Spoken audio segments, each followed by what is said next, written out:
Hello. हा बोला की काकू. हा सोनी, अगं आमची वैशू नाही आली का कॉलेजून? तू आली का घरी कॉलेजून? हो आले की तेव्हाच आले. वैशूचे एक्स्ट्रा क्लास असतील ना कॉलेजमध्ये आज? नाही नाही कसले एक्स्ट्रा क्लासेस काय नाही. तुमची वर्ष तर गार्डन मध्ये जाऊन बसलीये.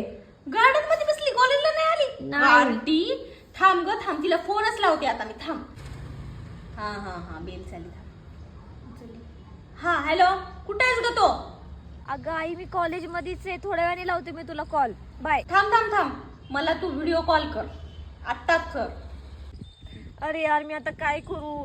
आईने सांगितलंय व्हिडिओ कॉल करायला, पण मी तर कॉलेजमध्ये नाही, मी गार्डन मध्ये आहे. आता कसं करू यार. एक काम करते, मी झाडाखाली थांबून आईला कॉल करते. माझ्या आईला कळणारच नाही मी कॉलेजमध्ये आहे का गार्डन मध्ये. मी कॉलेजमध्ये आहे बघ. बर तू कॉलेजमध्ये आहेस?